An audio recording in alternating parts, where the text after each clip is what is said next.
I see you found our little hiding spot in the universe. Don't get too comfortable. This is a place where you will find those with an experience that's out of this world, or possibly deep within your life. I welcome you to the Oracles with James Tyson. Lean forward and listen. We will pull you into a supernatural journey with guests from around the world, each one experiencing some of the most extraordinary phenomena this wee planet has to offer. Now, here are the Oracles with James Tyson. Well, thank you, Liam, and thank you, listener, for tuning into today's episode of the Oracles with James Tyson.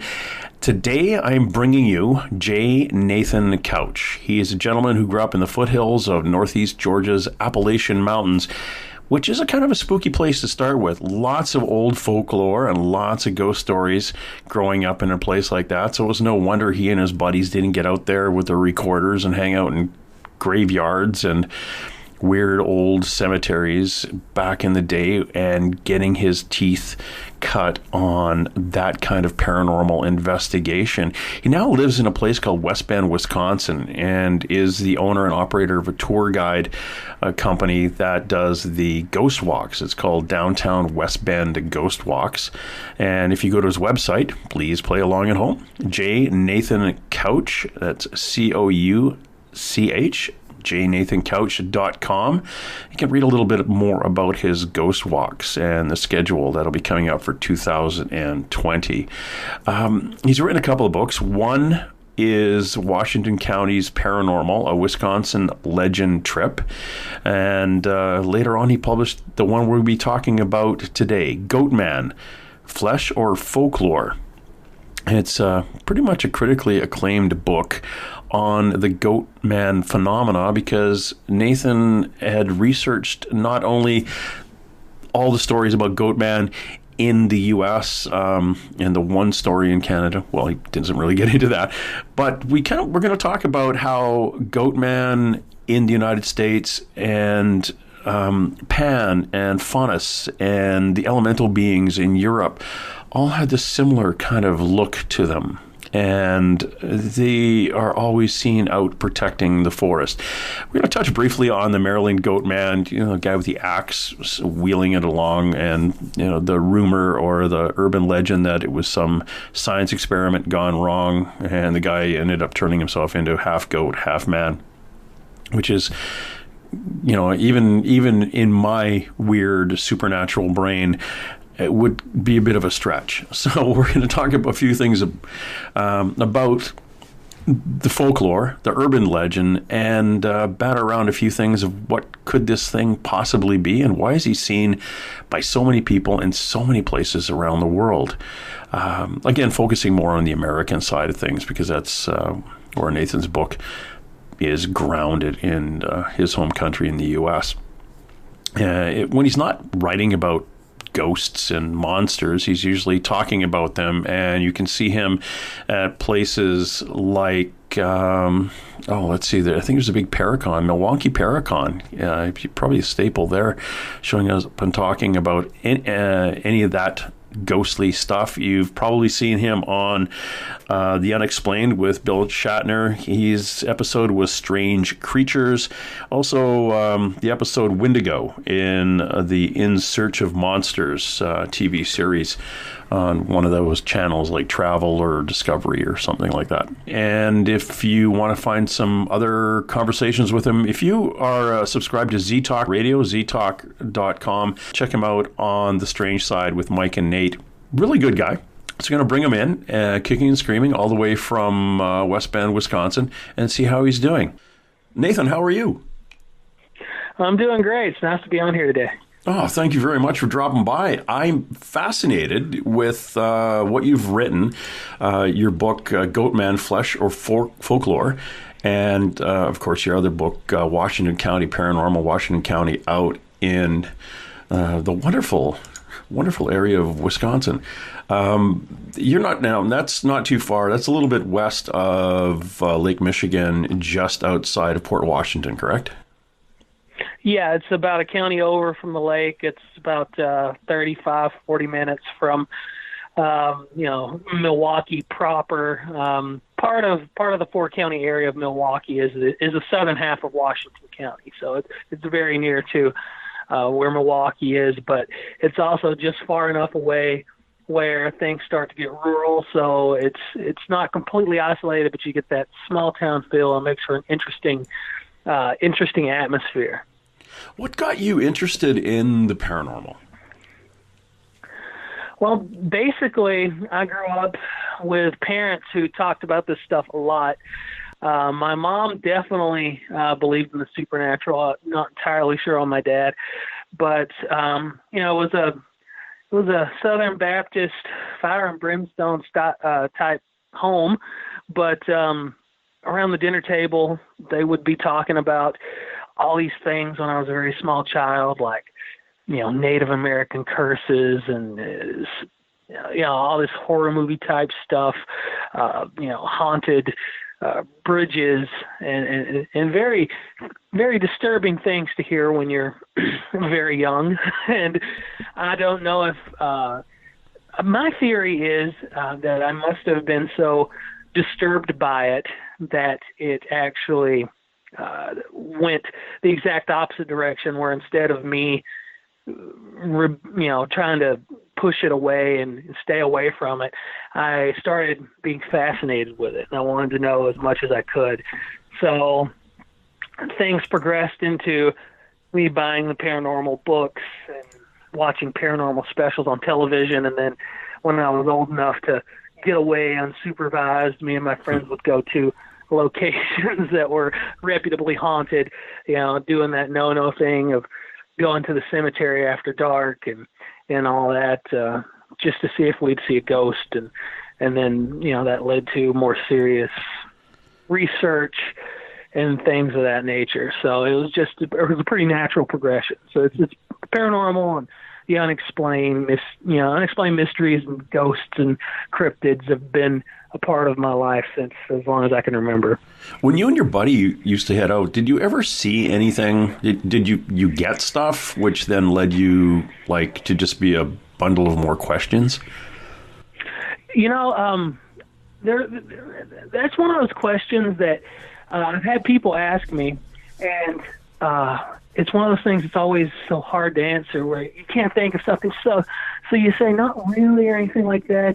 But then the moment you get off the interview or you're done talking to this person, you think of, this amazing thing that I didn't even think of at the time. So what I've been doing, because of questions like this, which it's an inevitable question anytime someone talks to you for the first time about this sort of thing, I started writing down all the things that had happened to me, and all of a sudden it's like, yes, I've had lots of stuff happen. But the most memorable thing to me, this was probably in my mid-20s, and it puzzles me to this day.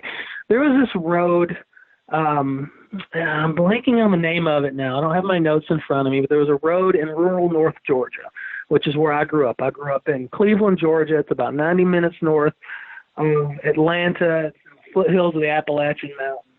There's not a lot going on there, which is kind of one of the reasons why me and my friends are out driving around looking for ghosts at night. So, no movie theater. So we're let's go look for the ghosts. And there's a particular road where you're supposed to be able to drive down it. And the legend was there was a house that burned, and the woman there, I believe she was a witch or something along those lines. And you can see her apparition. Sometimes it's a green globe of light that'll float across the fields and disappear into a pond. And other times she appears as a large black cat, like a panther or a black, mountain lion, something like that. So we drove down this road probably a dozen times and had no experiences. And I'm with a different set of friends, and they asked me about the road, and I was never the one who drove to it. So I'm like, well, this friend of mine, he always drove. So we call him, and so there's 2 carloads of us on this particular expedition. And we drive to this road, and the first thing that I notice is something that has never that I've never experienced before on that road or anywhere else. We turn onto the road, and the light in the sky, there's always some ambient light from like, the moon or something, and it's green. There's a green glow to the sky, and we only saw it on this road. And there's street lights in the opposite direction, but it's not that amber glow you get from a city. It's just this dull green glow. So we drive through, and we don't see any lights or any panthers or anything like that. So we stop at this chicken farm. It's at the end of the road, and we talk to each other for a minute, like, oh, that was it. And he tells briefly the story, he being my friend who was in the other car. And then he starts leading us back out. So I'm in the car that's following him. And all of a sudden, we see him begin swerving all over the place, driving very erratically. And we thought he was goofing around. He's one of those kind of guys. And then all of a sudden, we see this black thing with its mouth open, teeth, charging at our vehicle with its eyes glowing in the headlights. And we automatically think, oh my God, it's the Panther Woman's ghost. And this thing is running at us. And then we notice right away, after our heart, calms down, that this is actually a dog. But then the most peculiar thing is this black dog, solid black dog, as we're driving along with this thing snapping on our wheels and chasing us and sounding like a hound from hell, we notice that at every driveway we pass for the next however far it took us to get to the end of the road, which wasn't very far, there was a black dog whose eyes were glowing in our headlights, just sitting like a sentinel in every driveway, staring at us. And we're talking at least a half a dozen of these black dogs. And we have never, like I said, we've driven down that road dozens of times. Never saw any dogs, never heard any dogs. Like, all these dogs are identical. And, they were all just like standing guard, like they were telling us we didn't belong there. You could look at it and say, well, it was just a bunch of dogs. And maybe it was.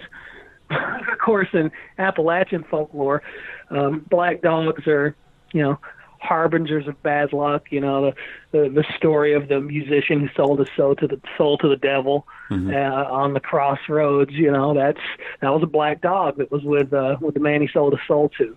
And there's lots of other folklore about these black dogs. And the thing that really makes me wonder if it was in fact a paranormal experience is that green glow. Cannot explain that at all.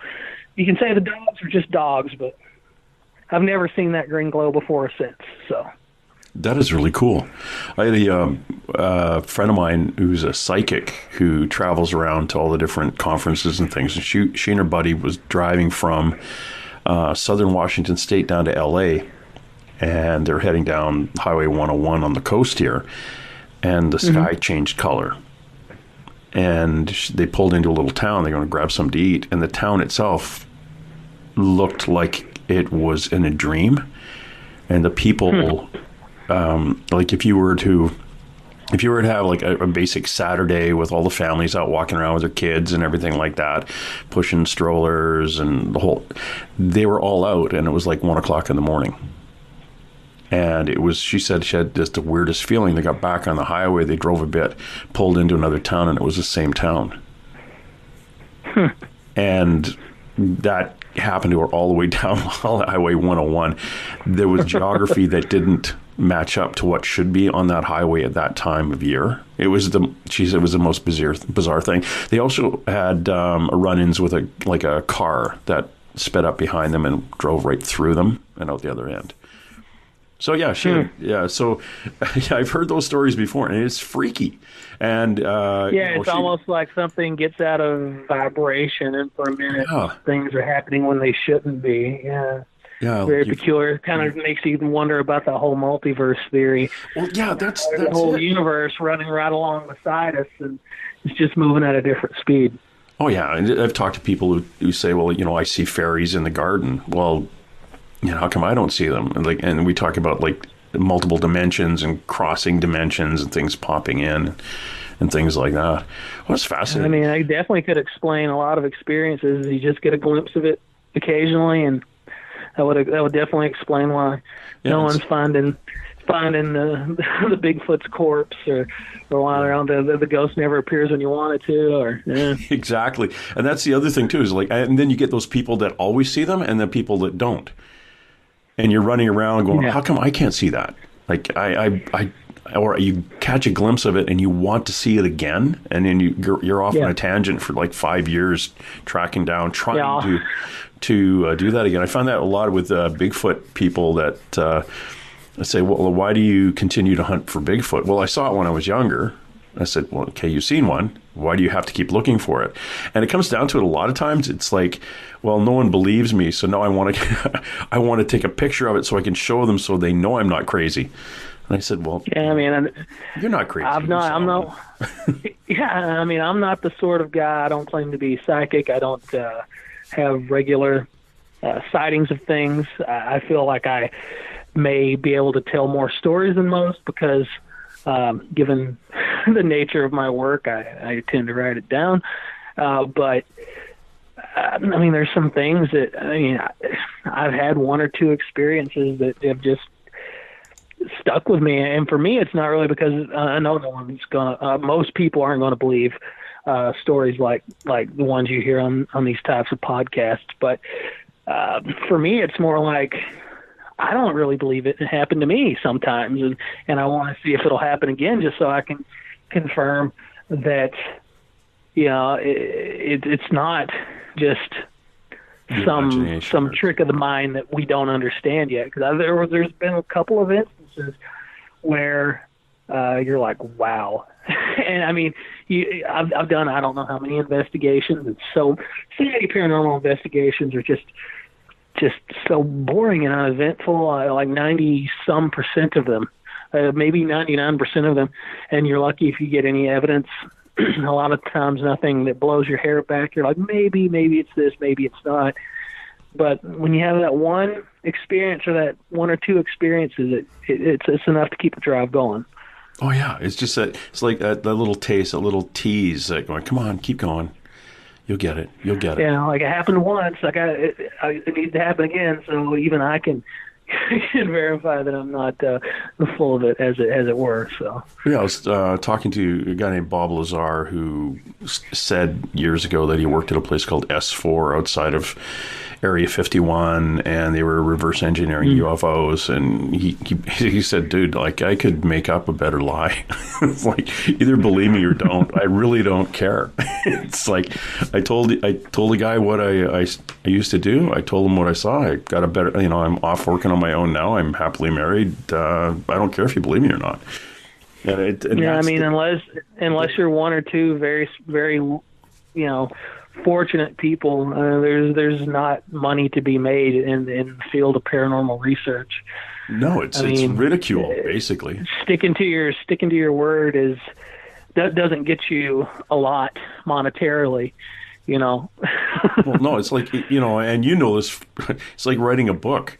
Oh yeah, you wrote a book, you must be rich. No, I wrote a book. It's like, yeah, I mean, even if you make it onto television, you get like a couple of $100 and a meal stipend and a free plane ticket, and it's not enough to. It's not something you can make a living off of. No, most of the time. I host paranormal documentaries, and I was out and did a Bigfoot one, and it was free. But we went off to a location. We got something came into the camp that night, and sure enough, we got like these 22-inch footprints, and that weren't there the night before. Hundreds of them all over the place. And I came out of there going, that was kind of cool. But did I get money for it? Nah. I didn't really didn't want it, but I can't see somebody. A friend of mine, Russ Hoard, he's in a new Bigfoot documentary, not series now, out on the Travel Channel. So, he's another guy who'll say, yeah, you don't get rich on this stuff. Plus, people look at you funny. Yeah. But you get to go to cool unless the show's named after you. You're not going to be doing a lot monetary wise. So. Yeah, the guys who make the big money on those things are the guys whose voice is in the background doing the narration. Yeah, whoever's narrating. That's yeah, whoever does that, that's the guy who makes the money because he's getting paid good union bucks for X amount of hours at work, and the rest of the people are out there, sleeping under a log, and but just doing it for the fun of it. Most of the people in that level of the television and film business aren't making any money, like much less the people who are on camera. I mean, a lot of the times you listen to the producers, they're talking about living in an apartment in Los Angeles with like 7 other people because the rent there is unbelievable. So, yeah. Dude, it's come to Vancouver, British Columbia. The rent here is a nice 600 square foot apartment for about $2,800 a month. The entire west coast of North America until you reach a certain point in the south is kind of like that. Yeah, we're paying a lot of money waiting for a giant earthquake and a tsunami. So we're the buffer. So what got you into the Goatman side of the paranormal? I know that Washington County out there in that part of Wisconsin is where the folklore has come around it. Tell me a little bit about your research into your book, Goatman, Flesh or Folklore. And if anybody's interested in checking out his books, just go to his website, jnathancouch.com, jnathancouch, COUCH.com, and see the books he's written there. And you could probably just Google the book, Goatman, Flesh or Folklore, and it'll pop you off to a place you could buy his book. What got you into that? The Goatman side of things. Well, I've been interested in the whole cryptozoology thing since before I knew that term. When I think back really far, the first thing that happened was, I grew up in the foothills of the mountains, and there was these very small, I don't know if you call them foothills or if they were just very small mountains. They were either large hills or small mountains, but they surrounded my home, and pretty rural area.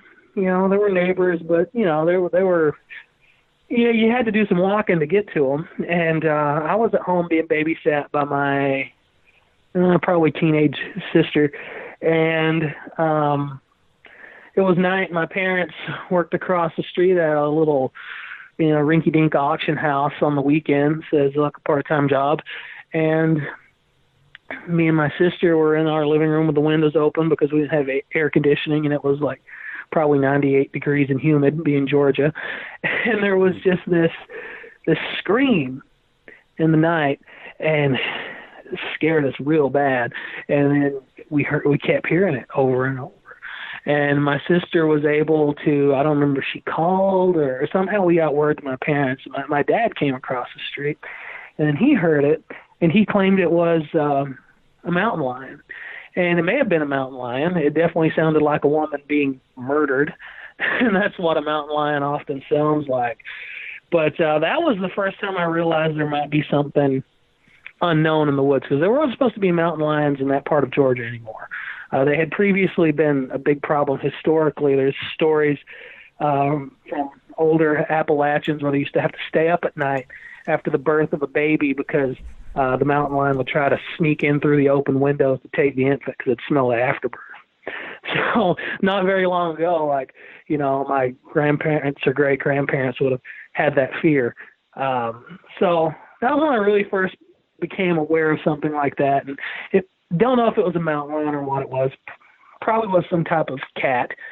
And then, I got, my parents would buy these Weekly World News things, and I was too young to know the Weekly World News is totally fake, so I'd read these stories that they had made up about supposedly real cryptids like the skunk ape, which I'm not saying the skunk ape's not real, but the story in the Weekly World News was definitely not real. So, no. Yeah, I know, right? I just discovered that recently, but no, when I got to be older, when I wasn't like 6 years old, like, oh, you mean people write fake things in supposed newspapers? But, so then that's where my interest in cryptozoology started, and then flash forward many years to where I'm living in Wisconsin. My wife works at the time for the Washington County Historical Society. This was probably cool. 10 years ago now. And the Washington County Historical Society, of course, West Bend is located in Washington County. And that's where I got into my whole fascination with urban legends and ghost sightings in West Bend and Washington County. And I heard a story that somebody was telling at a Halloween event for the audience about this Goatman that lived in the woods outside of the town. And basically it's like your Greek satyr, where it's half man, half goat, kind of more like a Roman faun.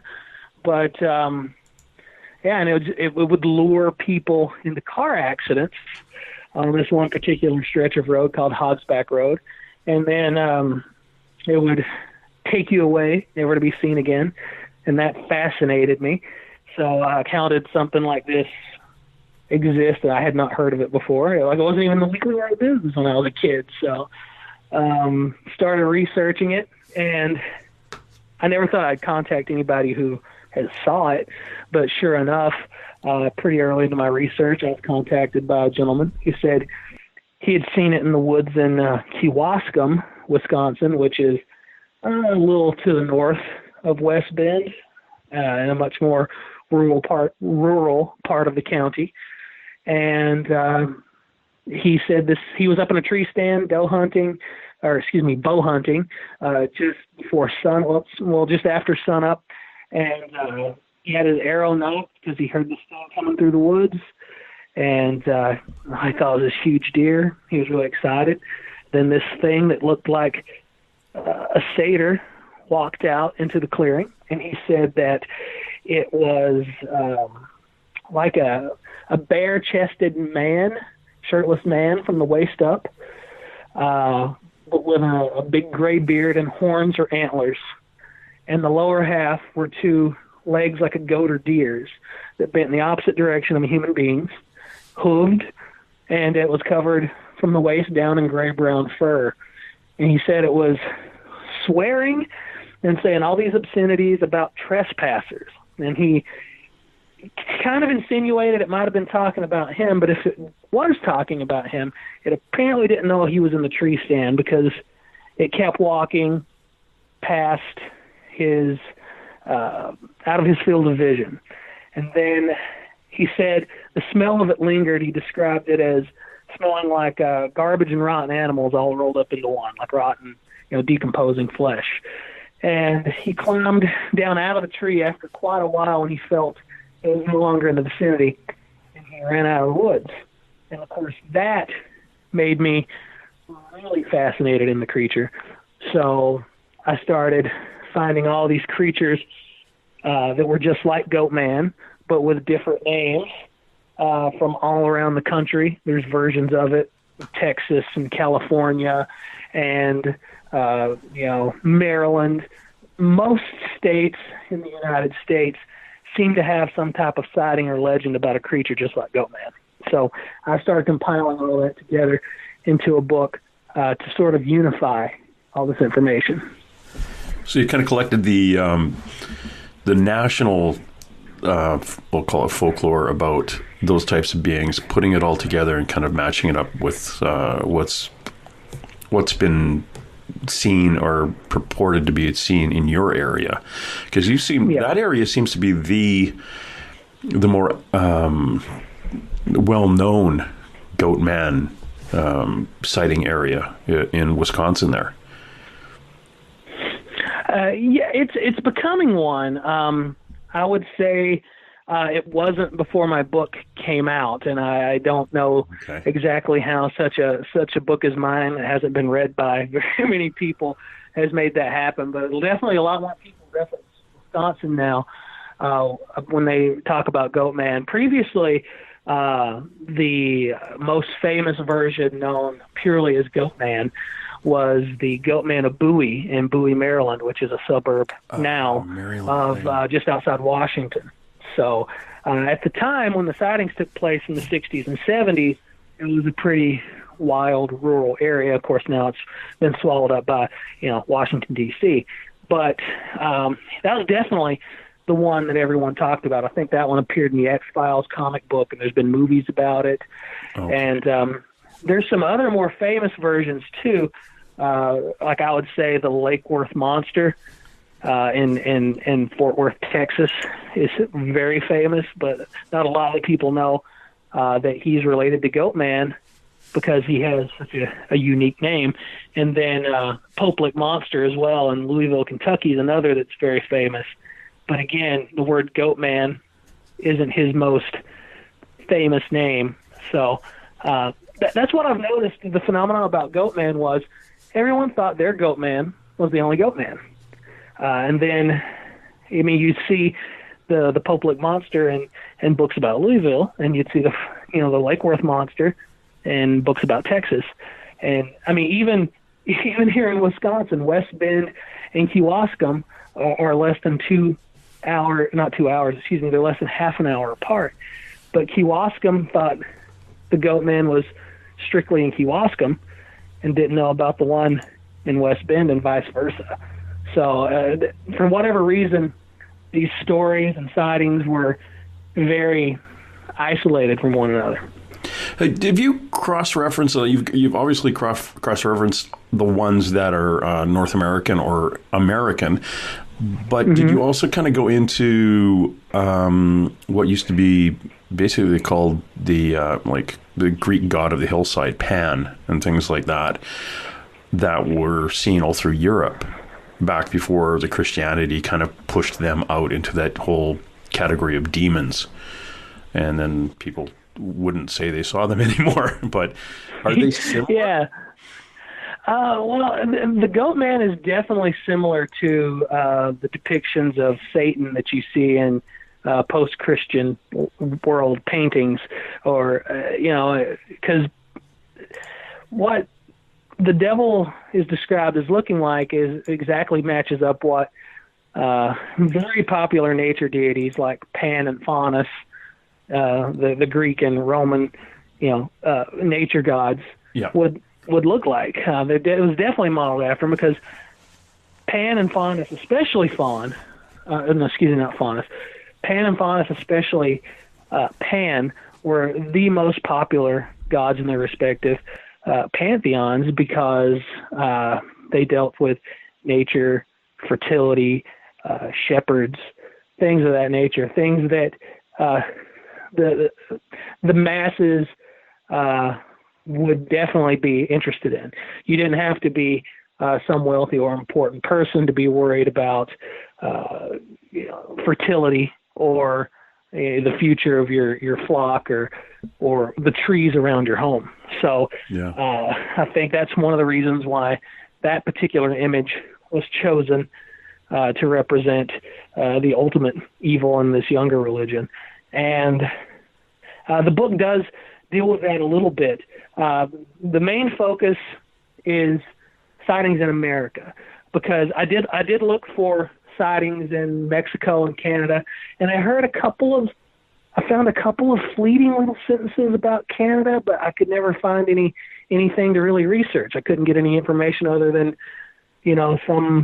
some town, they say there's a Goatman, and then I could never find a single other thing about it. But there is one or two chapters that does deal with Pan and Foutas and what they represent, and some famous historical sightings of satyrs. I know there are still sightings of these things happening in contemporary Europe and in the British Isles, and they don't call them Goatman there. They still call them satyrs or fawns. So the book doesn't really deal a lot with what's going on in the old world, but it definitely acknowledges it because they're definitely part of the same phenomenon. Yeah, that's what I think too. It's a satyr's a little bit different. They don't have the cloven hoofs. They mostly, a lot of times, you don't even see them depicted with feet.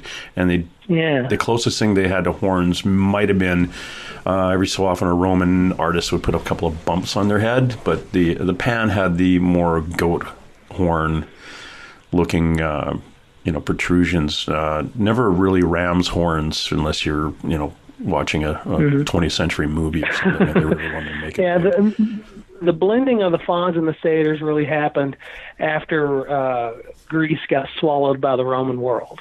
A very early satyr art depicted just like a handsome young man with bushy horse-like tails and large, almost like donkey-like ears. And then fawn was so similar to Pan, they became blended together, and the fawns, which were followers of Foutas, looked exactly like Pan. And so that's when you started seeing things in artwork that were marked satyr that had those cloven hooves and horns. So yeah, it's one of those interesting things that happen when one culture swallows up another. Oh yeah, it's funny how the being itself, the names changed, but the being itself was kind of kept similar to the fawns and the satyrs. Yeah, they were both definitely nature spirits and had a similar role in their cultures, and one image more popular than the other probably because fawn and Pan look so much like these things. So. Have you ever been to a psychic? I have not had a reading done on myself, but I've conversed with them, and I've worked near or around them. Okay, I had a reading done a while ago. I had if you're familiar with spirit guides, each of us have spirit guides and things like that. Mm-hmm. I had a spirit guide who was a woman who had a tri-peaked hat, like, the 1700s kind of hats. She took a step back, and my spirit guide that came in was Pan. Okay. Like the little, Foutas shows up. And I'm like, what? She goes, oh yeah, this is really funny. You have Pan as a spirit guide. And Pan hung around here for about a year.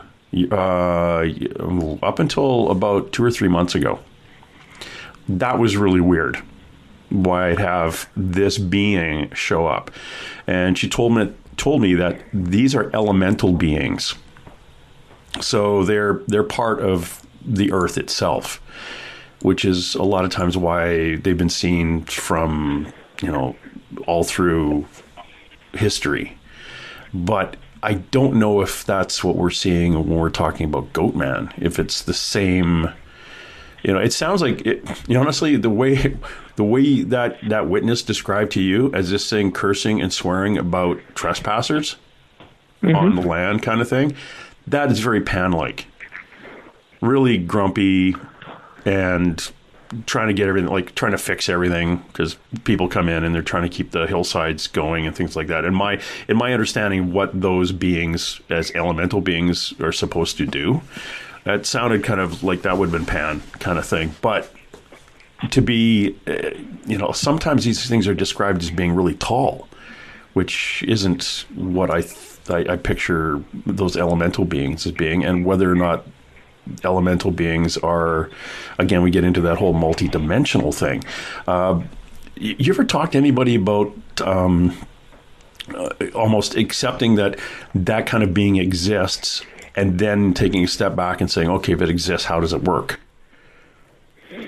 Well, just backtracking a moment, your story about your spirit guide being this fawn or satyr or what type of creature it is, there are a lot of stories like that from the Victorian era and on up that comes out of Europe, where a certain person who is sensitive can see a fawn attached to a certain person, or that a certain person who is chosen by these things to be visited by them, then they can see them. And in the case of the ones when they make themselves known to you, like you were alluding to my Goatman witness I'd spoken to earlier about maybe these things are offended about people coming into nature and harming it.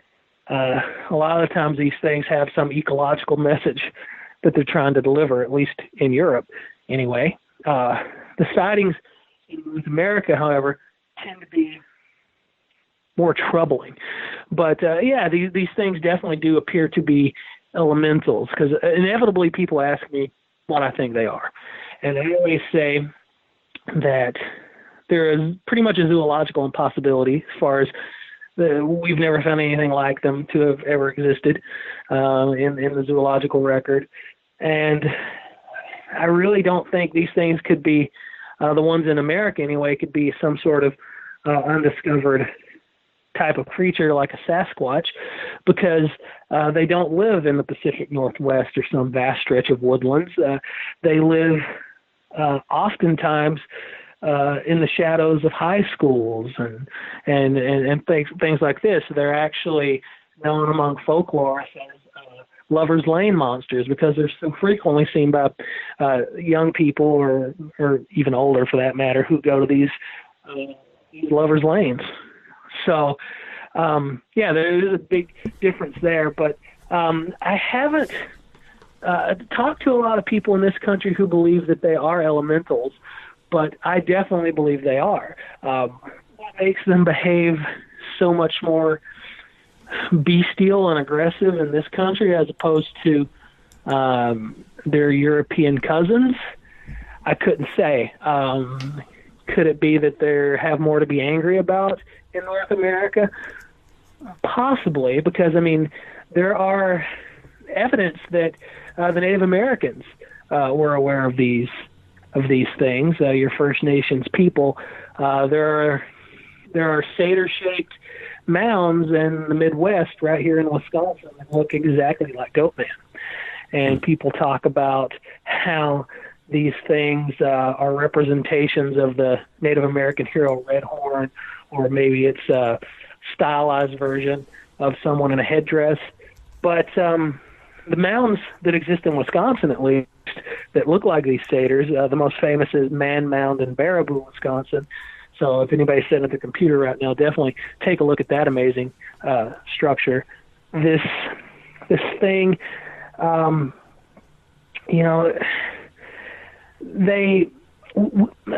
mound was built by so long ago that there's no information about these mound builders other than the mounds they had left behind and the evidence contained therein.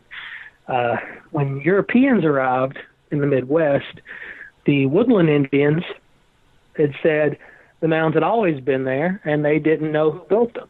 It's very likely that it's ancestors of the more modern tribes, but we don't know that.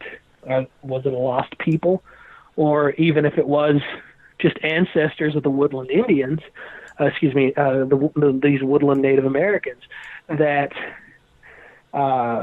would it really be a depiction of Red Horn, this Native American hero? Because we don't know if the belief in Red Horn existed then.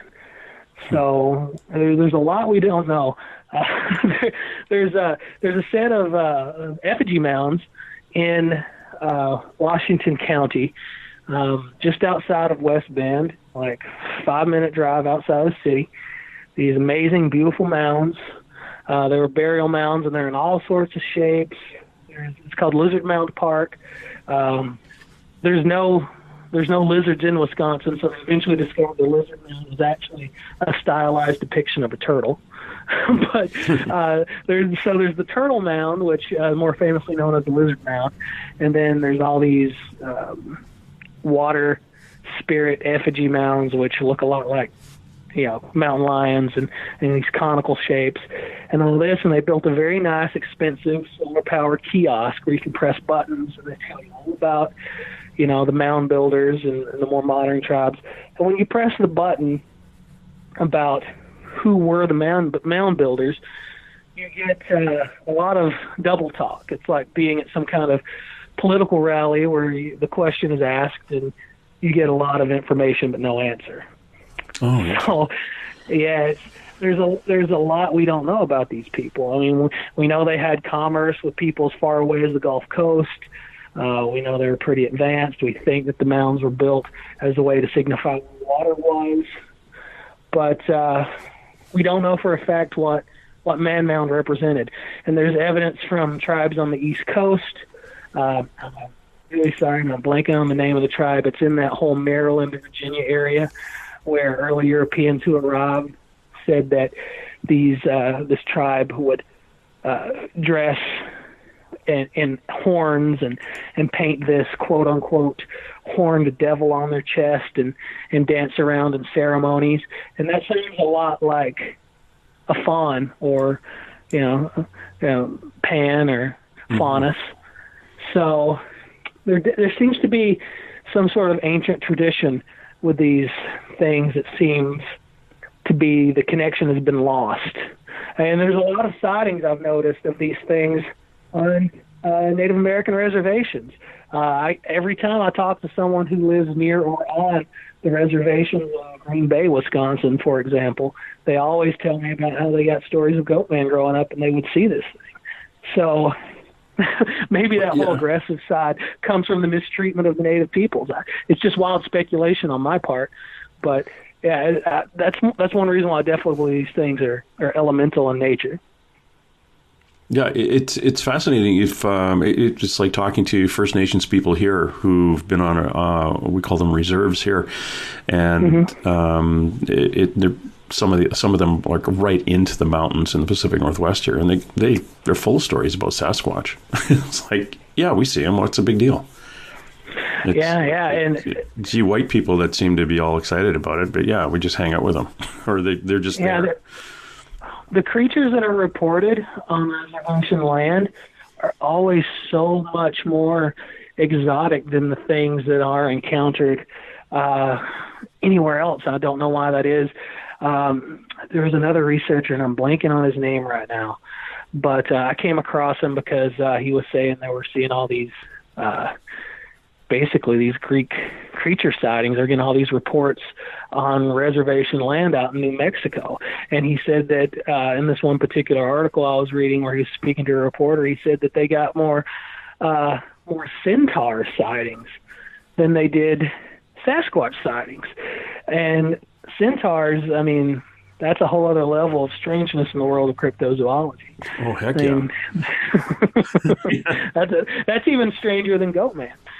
So yeah, you'd be screaming away from you're driving your truck away from a centaur sighting and get pulled over. They'd be checking your breath and your blood alcohol and whatever else is in your system. Honestly, I've actually done quite a bit of research. Yeah, I've actually done quite a bit of research on the whole centaur thing once I found out about that, but I just don't have anywhere to publish it at the moment. But there's a lot of sightings around the world of centaurs. So it's very strange that these archetypes from European mythology keep, reappearing in modern day and sort of sightings where, the same sort of kind of mundane way that someone in Tasmania says they saw a Tasmanian tiger, which of course is not mundane in the fact that it's supposed to be extinct, but it was a once a living creature that vanished within recorded history. And meanwhile, you have people who are seeing Goatman and centaurs in such a matter-of-fact way that and these things are not known to have ever existed. So these things, if they're being seen, they have to be some type of supernatural type experience as opposed to the thylacine sightings and where if they are seeing it, it very likely might be one who has managed, some group out there of them that have managed to survive. Yeah, it's crazy to think about them as being something that's just lived in the forest and we just haven't paid attention to it because, these forests have been occupied by either First Nations or the Europeans popping in and out of them long enough. Somebody's going to trip over a half man, half horse. If these are what we would consider an animal, then there has to be a breeding stock. There'd have to be enough of them over the last 1,000+ years to breed. And then we've got to find bones. So, it's not like it's a wild being or wild animal, but it makes more sense that it's buying into the whole multidimensional and supernatural side of things. Which is kind of funny now. Science gets to a certain point and says, well, I can't explain it. Okay, we'll put it over to the supernatural pile. Well, hold on. You just dumped all this stuff into the what if pile, basically, because it's what are we going to do? How can we prove it? When you talk about Sasquatch, I think a lot of people, if you want to be a purist, the term Bigfoot should be reserved to creatures in the Pacific Northwest, because they're very much a very plausible type of sighting. They behave in a very plausible type of way, and there's plenty of wilderness for them to have a very small breeding population, especially if they have an intelligence that is somewhere between, a gorilla and a human being, if not equal to a human being, they could definitely figure out ways of not being seen if they view us as a danger. So, but then, like with Eastern Bigfoot sightings, some cryptozoologists actually do classify them as the Eastern Bigfoot. You start getting into that realm where they live in areas where they shouldn't be able to stay hidden, and they exhibit supernatural type qualities, where some of them seem to be, a lot of them, in fact, seem to be impervious to gunshots and things of that nature, well, which no living creature we know of is impervious to gunshots. But when you have Goatman and these centaurs, very rarely do they behave like actual living animals, like actual flesh and blood creatures. I mean, they will always be some type of supernatural aspect. I mean, when you talk about the Goatman of Bowie, 99% of the sightings are actually sightings that sound like some type of small Bigfoot. So there are a couple of horned and hooved type creatures that have been reported in a couple of isolated incidents, but that's the only incidents where you really seem to have these Goatmen, quote unquote, behaving like actual living creatures. When they have the horns and hooves, there's almost always some kind of supernatural element.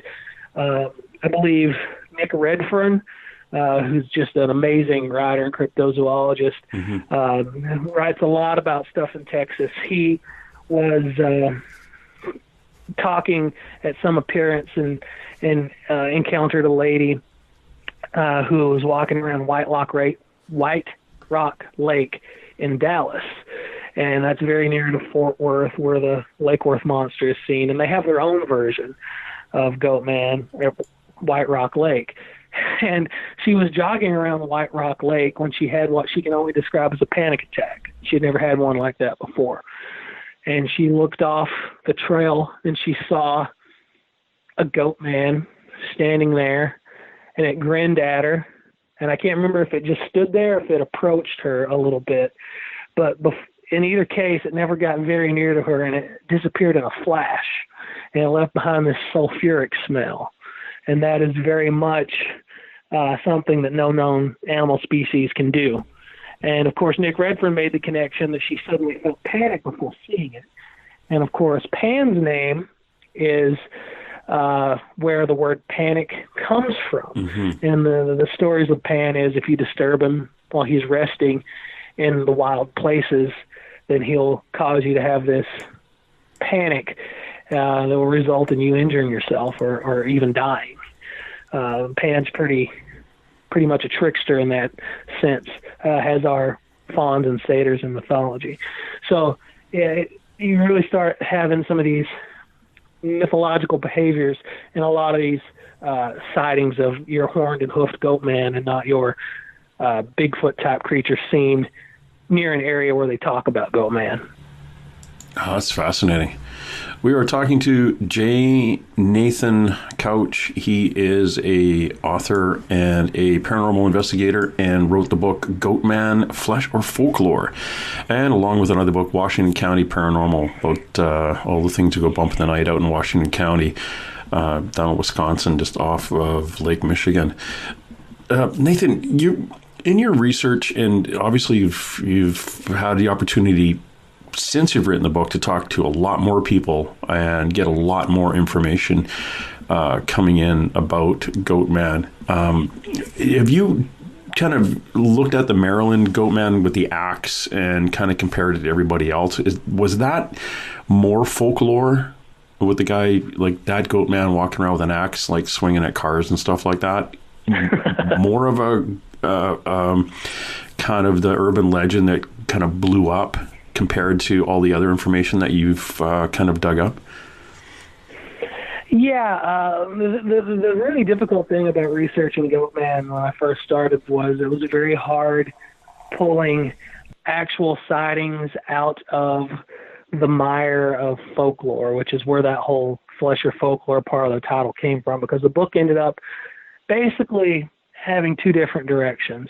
There's the actual sightings where someone said this happened, it was reported in the newspaper and or to a researcher, and then there are the crazy stories that surround these things. For instance, the one in Wisconsin has a story about how he slaughtered this Civil War soldier who was driving a wagon late at night with his wife inside it after he'd came back from the war, and she found his body hanging from a tree, which is very similar to urban legends, the dead boyfriend urban legend folklorists call it, where the boy goes outside to investigate something. He doesn't come back. The girl gets scared because she hears a scraping on the roof, and she goes outside, and the boyfriend's hanging from a tree. I mean, that story, those two stories probably have the same root. So that's definitely folklore. Yeah. I mean, Hogback Road in Wisconsin did exist during the Civil War era, but that story happening that way probably didn't happen. Yeah, and the girl who went outside after hearing the noise was wearing a negligee and holding a lantern that didn't work properly, and went straight to the scary noise part. Yeah, and that could explain why a lot of these types of sightings are said to happen in lovers' lanes. While Goatman is another lovers' lane type monster, it's because a lot of the elements there, a lot of the stories involving Goatman line up with the fact that it's like a bad horror movie or an urban legend. In the case of the Goatman of Bowie, where he's supposed to be, there's a couple of versions of his origin. The most famous one is he was like a science experiment at the BARC research facility, which I think BARC stands for the Beltsville Agricultural Research Center, which is an FDA facility where the government has genetically produced different types of animals for human consumption. For instance, they came up with the Beltsville white turkey there, which is basically the ancestor of all the turkeys that people in North America eat on Thanksgiving because they produce more meat on less feed. The same thing for the meat type hog that was engineered at that particular facility just outside of Washington, D.C., where, again, they get bigger for less feed. Supposedly, Goatman escaped from Beltsville. There's a lot of very strange, nonsensical reasons he was created. Some people say, I think the leading one is somebody was trying to create a cure for cancer. I don't understand how you'd come up with Goatman doing this. Yeah. So that's why I believe that it's not true, because it's just, I mean, maybe if this story was they were trying to make a bigger, tastier goat, it might make sense. Yeah. But they say he escaped from here and he found an axe and he goes on a rampage.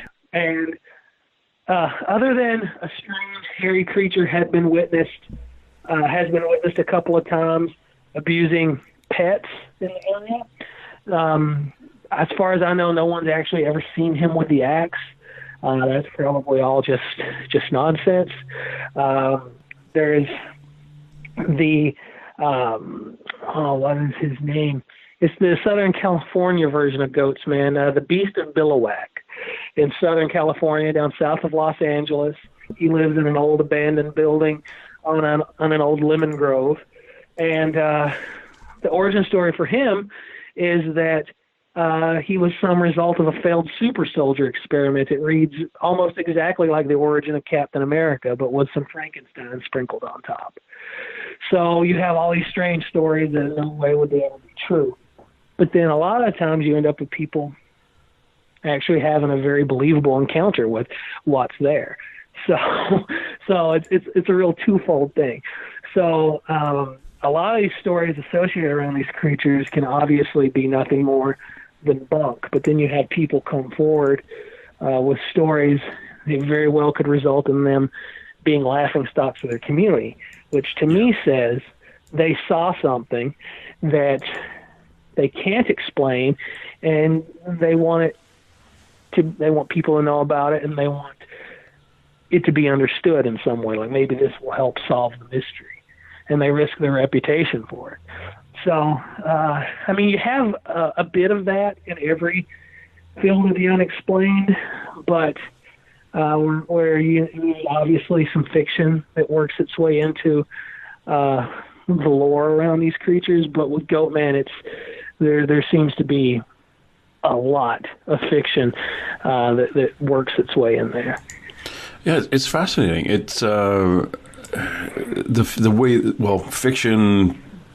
It's us humans. We like to add things. We like to, if we want to make something scary, give it an axe. What the heck? If it was kind of funny, it dawned on me with this thing, the Goatman kind of hanging around at Lover's Lane. Mm-hmm. Pan is famous for his sexual powers. And it was a story that he was actually he was taught how to masturbate from his father, Hermes, and he taught that habit to the shepherds. So who knows? He might have been just hanging out saying, "Hey guys, this is what we're going to be doing." A bit of a seducer too. He's supposed to have seduced another goddess or something like that. So he's a bit of a tramp, that young man.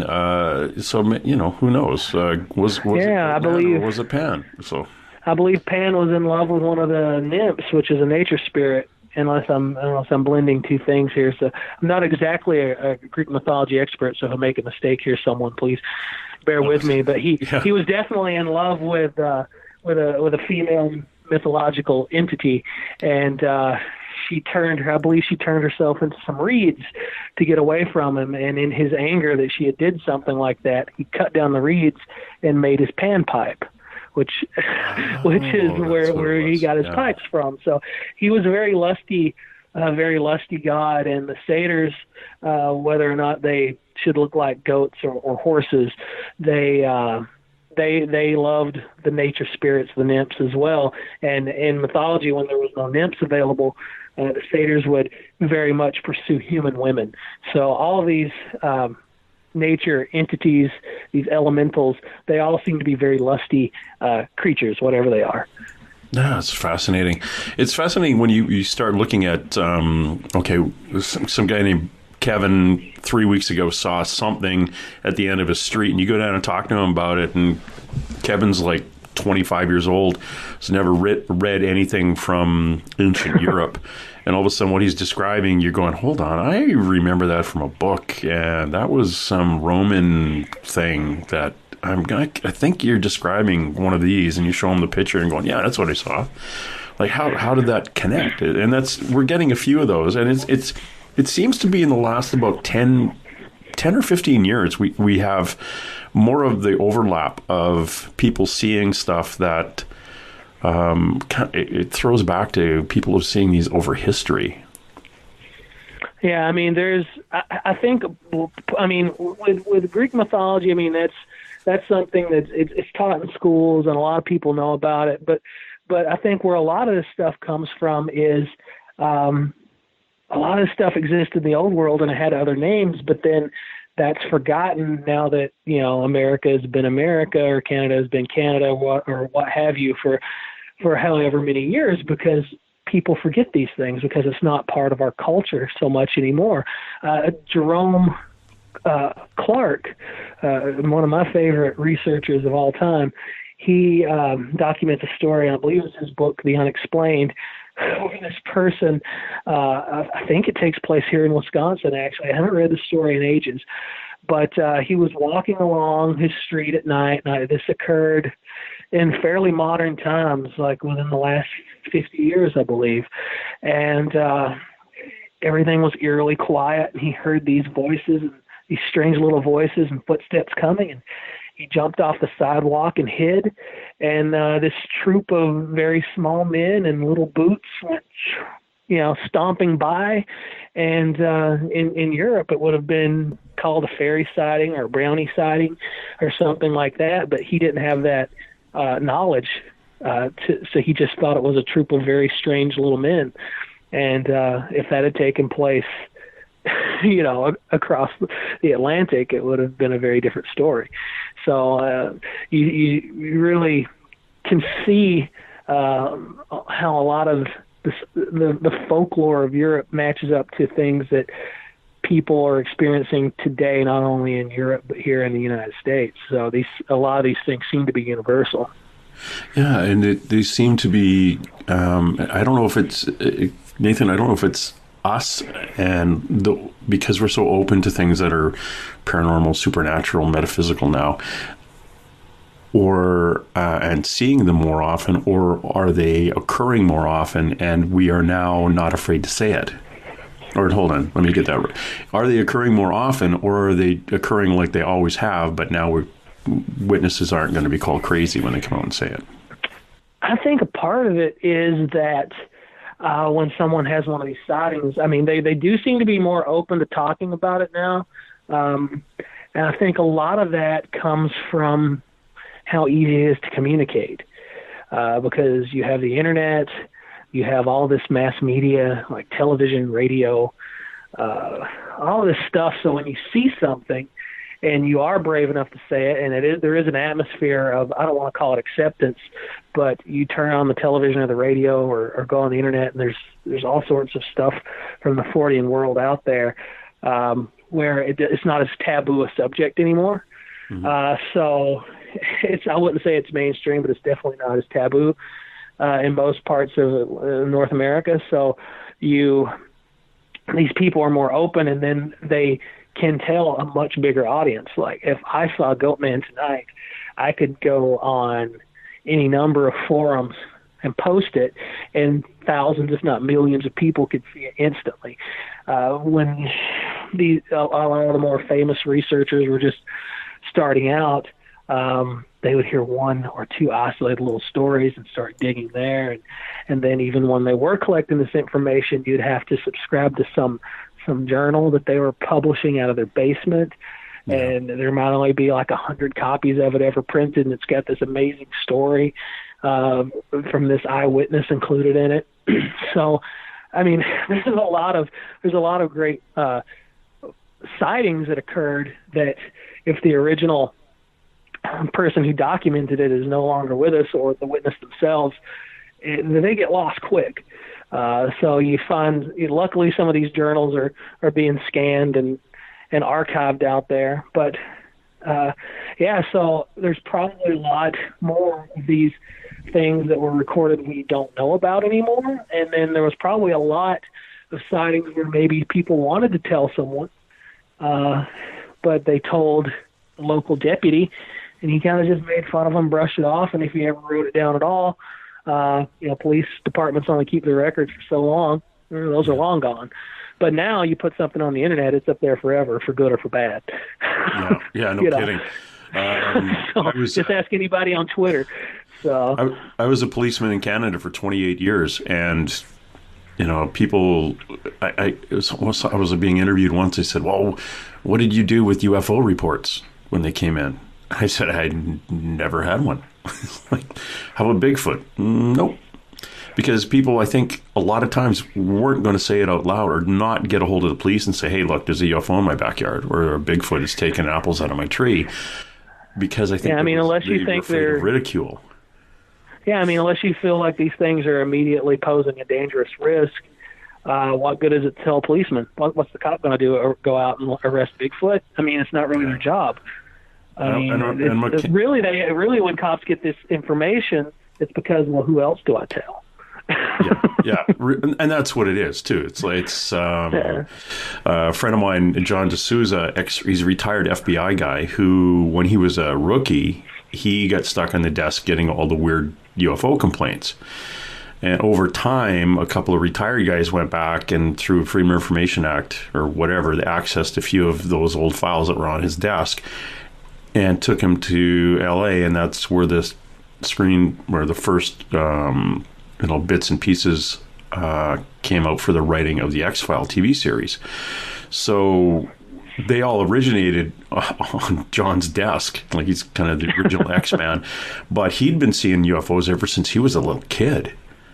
And this is one of the things he and I used to talk about. And he put out a book. It had 52 stories, and they're all from police and FBI guys who encountered stuff at work that you couldn't really tell even the guys you worked with, because guess who's not getting invited to coffee tomorrow? Because Yeah. James, he said he saw some UFOs, picked up Bigfoot, and went to a prom. It's like, yeah, okay, we're not going to invite him anymore. There's a couple of really good ghost sightings that I've gotten from police officers in the Washington County area that I'm pretty sure no official report was ever filed for.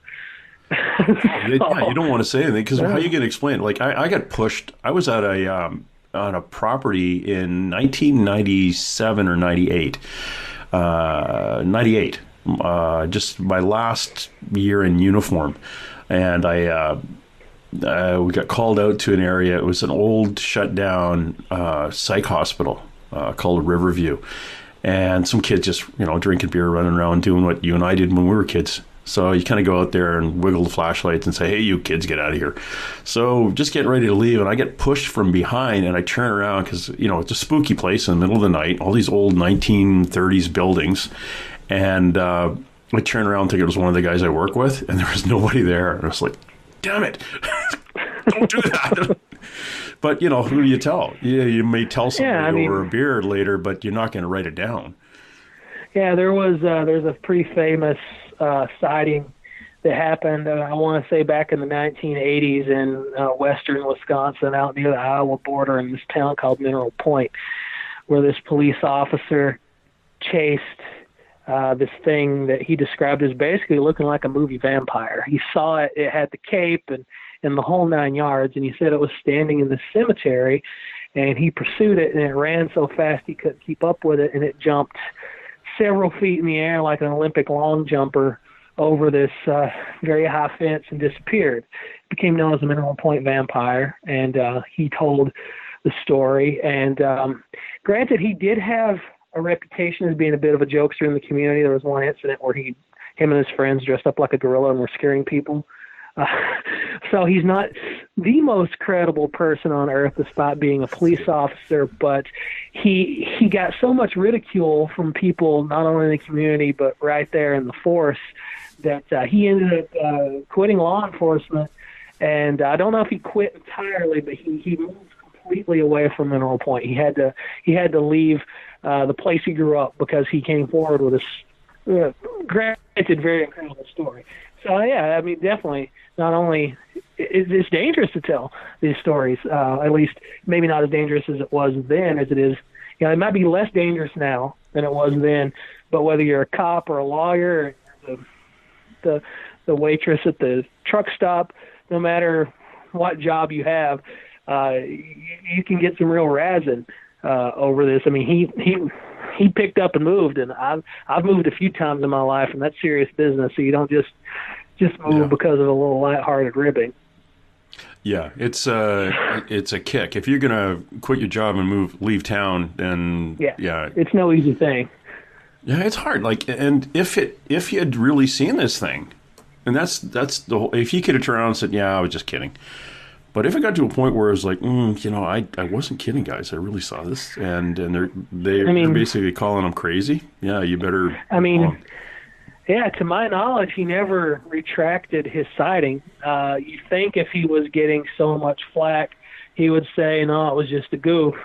But no, he quit his job and he picked up and moved. And, I mean, there are easier ways to get out of something than just owning up to your prankish nature.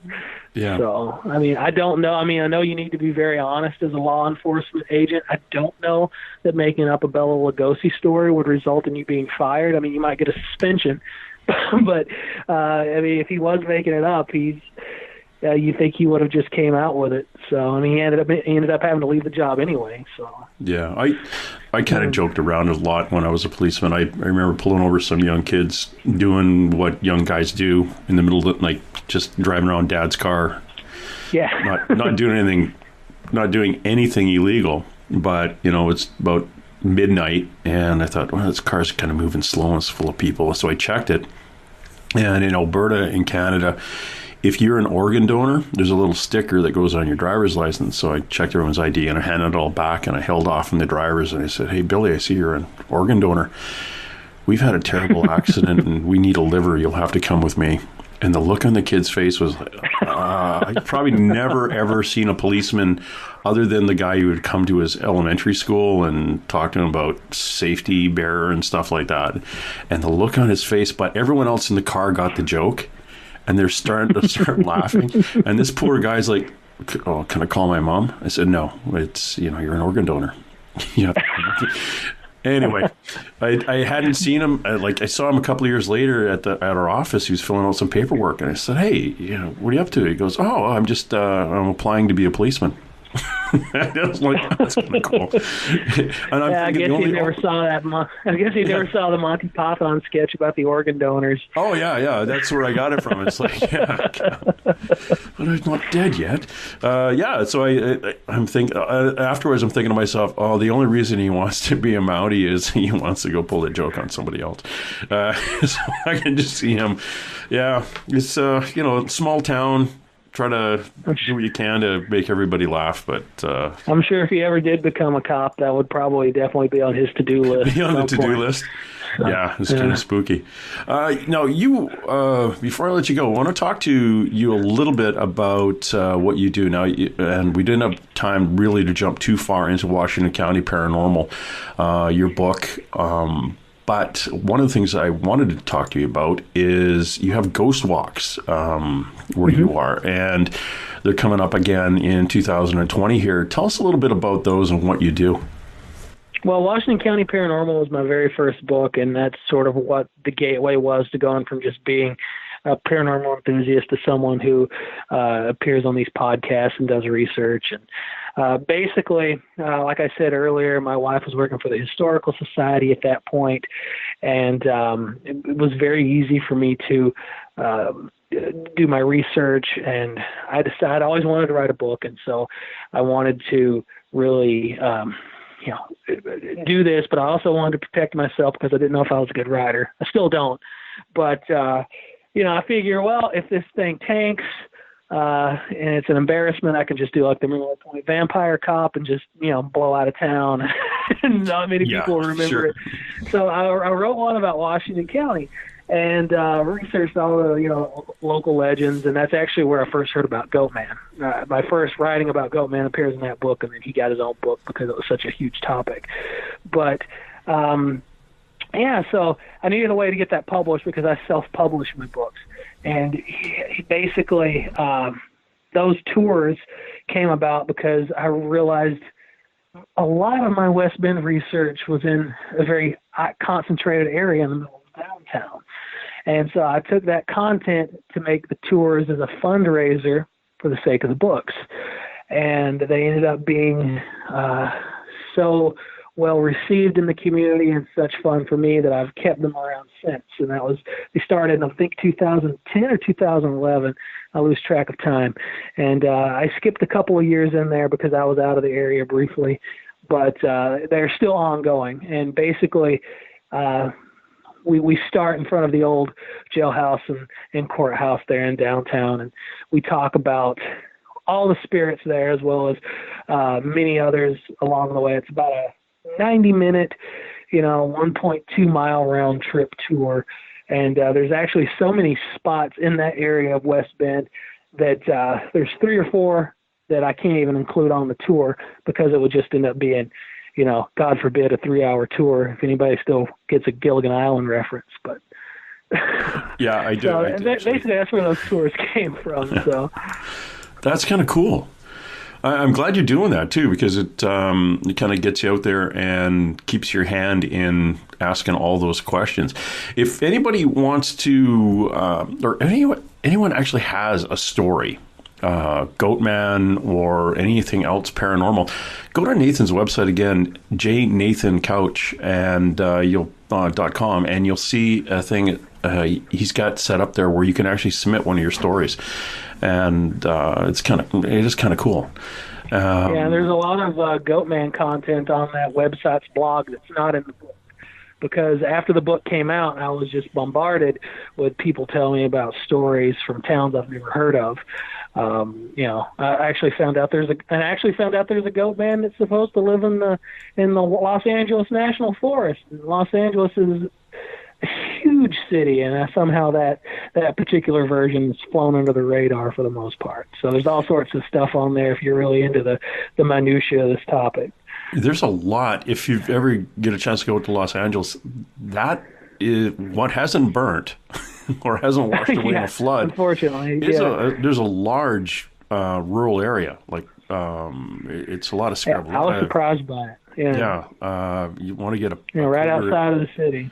Cougar attacks there, coyotes all over the place. Yeah, they come. It's right on the edge. LA's jammed between the ocean and the mountains, so it you got a lot of wild area out there, even south, all the way down to Pendleton, where the Marine Corps base is.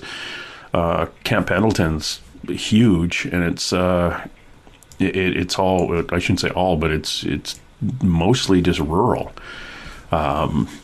You're not going to walk around out there without getting blown up, but you don't want to go to a Marine Corps training facility unannounced in this part of the century anyway.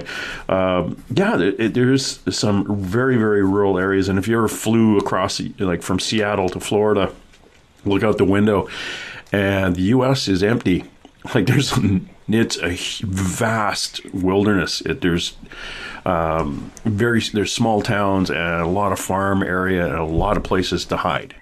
It's it's a big place. When you, I've taken that plane ride from Milwaukee to Los Angeles a couple of times, and for the most part, you're just flying over nothing. I mean, you might hit Denver if you have a certain flight plan, but for the most part, it's just huge mountains, and you'll see a tiny parking lot with 3 cars around it and a small building, and you wonder what it is, and then just nothing but desert or forest or some really isolated places. Like some of the roads that go through the mountains near Colorado, it's like I wouldn't drive down that when the weather's nice. There's some very intimidating landscapes in the United States, and I'm sure in Canada too. Definitely in Canada. I mean, ours is flat. Once you get out of the off the coast and into Alberta, you get up on that plateau, and it's friggin' flat. You can the plains. You can see yourself driving, like it's sat flat. You can see around the world and look at your tailgate going, I'm in front of myself. Yeah, it is. You guys have so much unpopulated land up there, though, north of you. Though it's very inhospitable, but like who knows what's in there, Yeah, it's. I worked in northern Alberta as a Mountie, and I've actually, in my career in the Royal Canadian Mounted Police, I've been to the Yukon, Northwest Territories, every province except the Maritime provinces, and no, that'll be about it. The Maritime provinces. And a few bouncing around a few places in U.S. too. It's a vast area and not a lot of people, like you say. It's the majority of our population is within 50, 60 miles of the U.S. border. And, you're probably huddling for warmth, I'd imagine. When I read the weather reports from southern Canada, it's like how you people live there. And, I couldn't imagine they're the ones who live in northern Canada. That's southeastern Canada. Like here in the southwest, like it's the same weather as Seattle. We live in a rainforest. So it's not too bad. We get the Japanese current that keeps the ocean warm here, so nothing really freezes. But and I really enjoy, like I have a motorcycle. My buddy and I drive down to South Dakota. We go down the highways into California and things like that, and hit all the small towns like Deadwood, South Dakota, and a few of the smaller places in Wyoming and Montana. It's great, and again, not a lot of population up there either. It's I think it's South or North Dakota, but one of those states just keeps shrinking in population. I can't remember which one I was having at the most, but there's basically a lot of new ghost towns starting to develop in that particular region of the U.S. Oh, it's crazy! If you can get out here just to putter around, and then we're going to ride our bikes to Sturgis, South Dakota again this year, and on the way back, we want to stop off at. Have you heard of the Skinwalker Ranch in Utah? I have heard of it, but I'm not terribly knowledgeable of it. It's crazy, supernatural, paranormal, UFOs, dogman, wolves standing on their hind legs, crazy. And right across the fence from the Skinwalker Ranch, which is well guarded, and guys driving around in golf carts with assault rifles because they want to keep you off. Right next door on the other side of the fence. That part sounds familiar. Yeah. The other side of the fence is a place called the Blind Frog Ranch, which is open. And believe it or not, spooky stuff doesn't pay attention to the fences. So you can't go on the Blind Frog Ranch and see all the same stuff you can that people run into on the Skinwalker Ranch. And there hasn't been a documentary done on it. My buddy of mine, Jeremy Corbell, did a documentary on the Skinwalker Ranch, and it's really, really fascinating if you can get a chance to ever see that. But, hell, the other one's on the other side of the fence, and ghosts and monsters and UFOs and aliens, they don't really pay attention to the fence line. So drop by next time you're out in Utah. Yeah. Definitely, there's so much stuff in the Western U.S. that I feel like I'm missing out on. I definitely need to expand on that. I mean, some of these places have just had such a brutal history. I mean, you have that same history here in Wisconsin, but I'd love to get out to Donner Pass. I don't know if it's haunted, but I can't believe it isn't. It's you live in an area where you're within a century and a bit from the Civil War. You had stuff happening, violent, horrible things happening not too far from where you live. I mean, Wisconsin's a pretty new state. I mean, and of course, hardly anything was documented by the original peoples that lived here. They were kind of an oral culture, and then you come in and destroy a big chunk of that culture and displace it, and then you've lost a lot of that culture. And that's, for instance, the oldest home in West Bend where I do the tour is actually on the ghost tour, and it only dates back to the 1850s. And you say that's old here in the New World, and then somebody who is living in a building in London that's been there for 300-400 years, they just kind of laugh at that. But so who knows what sort of things have happened in any given location here in Wisconsin that we'll never know about, that might be an instigator for, some type of phenomenon. Well, you get that in Wisconsin. We get that here. All our buildings are 1850s, maybe late 1700s if it's like an old trapper's thing, if that. But you will get people from the eastern Canada, like Quebec, who their buildings go back to the 1600s. Or earlier. It's like I was down in Gettysburg at the battlefield. That town has got buildings in it from the 1700s, and they're crazy haunted. And it's just because they've been around a long time. But again, we were talking, I think, a bit off air about the water. And if you're near a large body of water that has movement to it, it generates enough electricity or energy that no matter what or when the person died, they can draw that energy and actually be visible. So around the port, like Port Washington area, not too far from where you are, it's easy to see. And on the coast here in British Columbia and in northern Washington State, up where the Pacific Ocean squeezes in above Washington State and between Vancouver Island, it creates so much energy. We don't have any more dead people than you do. It's just that they can see them a little easier. Yeah, Lake Michigan, it has a bit of a Bermuda Triangle type reputation to it, with ships and planes go missing all the time. And then, Wisconsin has tons of lakes and rivers. And you get to Minnesota, which has a plethora of paranormal phenomena attached to it. It's the land of 1,000 lakes or whatever it may be. And yeah, I definitely think that contributes. And then there's a lot of limestone in the area. That's believed to be a potential catalyst. And I don't know if it's the long winters or if it's some peculiar energy in the atmosphere. But Wisconsin seems to have more weird phenomena associated with it than any place I know of.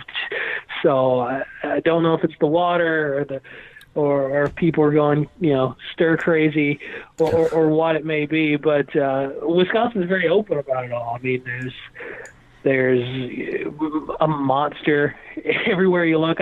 I'm in my home office presently, and I have a map of Wisconsin that's decorated with just dozens of cryptids and things dotting the landscape. And everything's haunted. There's these strange roadside attractions, and then you get to the more real, provable world, and you have all the famous serial killers. It's a very unusual atmosphere in Wisconsin, and I think that's probably why I've sort of adopted it as my home.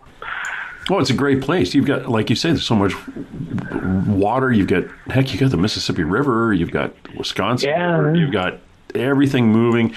Crap little lakes, all really good. And that area too, you've got the American First Nations people been there. Got a huge forests, huge national forest north of you, right up onto Lake Superior in the north end. You've got a lot of really good area for very, very natural and supernatural activity. I mean, you name any type of topic in any paranormal book, and I can guarantee you, I can find something in Wisconsin associated with it. We have a lost pyramid at the bottom of Rock Lake. We have Goatman. We have Dogmen. We have Wendigo sightings and more types of Sasquatch than you could shake a stick at. Marine, tons of lake monsters and curses. Every square block, it seems like there's a ghost. It's if you're into to peculiar things, Wisconsin is like a all-you-can-eat buffet. It's great, and plus you've got beer. So you have lots of beer, and you have cheese for your appetizer. And that sounds like a stereotype, and it is a stereotype, but in this case, it is a stereotype for a reason, because it's true. Wisconsin's very proud of the breweries, very proud of the cheese, and they're very proud of their weird creatures and unexplained phenomena. That's perfect. And hey, guys, if you want to go follow J. Nathan Couch on Facebook, just go to just search your J. Nathan Couch. On Facebook, you can find his website, JNation. Go on, my tongue's falling out. JNathanCouch.com. Go to his website. Check out what he's got coming up. And if you're in the area, if you're out in that part of Wisconsin, check out the Ghost Walks. And if you're not, check out Ghost Walks in your own town. It's a bit of a history. If you like ghosts and you're interested in history, it's where you live. Go look at it. Check it out. People who put these things on aren't trying to pull your leg. You'll actually see some really, really cool parts of the town that you probably didn't even know about, and get a good story with it. And even if you're a skeptic, I mean, these things, people who go to the trouble to put on a tour, they love history, and you're going to find out something unique about your town. If there's a ghost walk, you're going to find out about some unexplained murder, some missing person, or some town scandal that you never knew existed. So if you're not even interested in the paranormal, you have that to hold your attention, because people who go to this much trouble, they love strange history. They certainly do. And thank you very much for your time on this. And if anybody's watching any of the old kind of spooky shows, a lot on the you're on the Travel Channel and History Channel and stuff like that too, on a few shows. Yeah, I was on, see if I can get these right. I was on In Search of Monsters. I believe it was the Wendigo episode. I appeared on that one. And then I was on an episode of Unexplained with William Shatner. I believe it was the cryptozoology episode. That's probably not the exact title, but that's very cool, though, to be on with Bill. See, hanging out with Canadians again, right? Yeah, well, see, the thing is, I wasn't told that Bill was even going to be on the show, and he wasn't there for the recording. And a lot of these shows, they don't even have a host; they just have a narrator. And I assumed that's what was going to happen. There's going to be some creepy voice talking when I wasn't. And then, I turn on the TV, and there's William Shatner. I'm like, missed opportunity. But at least I have a connection when they look at my 2 little appearances on IMDb. There's William Shatner. So I have some connection to a legend at least. So that is cool. Well, thanks, Nathan, for the time. And I'm going to hit you up again. We're going to talk probably about your haunted Wisconsin things. And all right, I'd love it. Do a little more detail into some of the properties you've attended and the stories that you've got, and we'll maybe drag a few stories from your website. Again, if you want to go to the website, if you've got a story, and especially if you live in Wisconsin, come on, you got to pass it on to Nathan. Go to the website jnathancouch.com, click on your story, and let them know about yours. And if we keep feeding them with information, especially if you're from Wisconsin, keep feeding them with information, and we'll try to get them to write a book again. Yeah, there's lots of unfinished manuscripts that could use your help nudging me to complete it. So it would be very helpful. So excellent. Well, you have a good New Year, and all the best to you, your wife, and your cat. All right, and thanks for having me, and a good New Year's to you and all the listeners out there.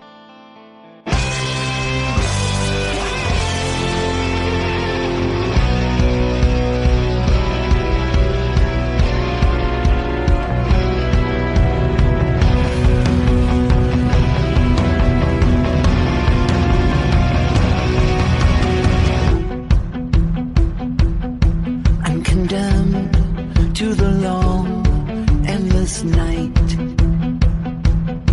and I live in the absence of light, and my shadow has a life of its own, watching you while you sleep all alone.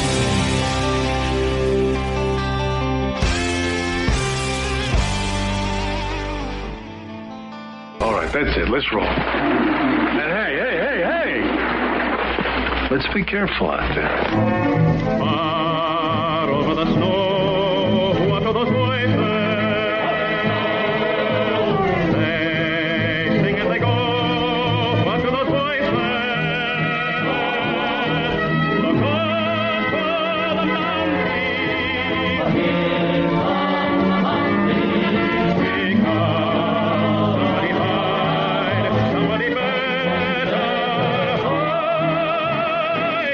Through the hail, like a pack of angry wolves on the trail. We are after you, dead or alive. We are out to get you, dead or alive. And forget your ghost. If you're the one, better run away. Son, you are done. Throw your gun away. Here come the Mounties to get them.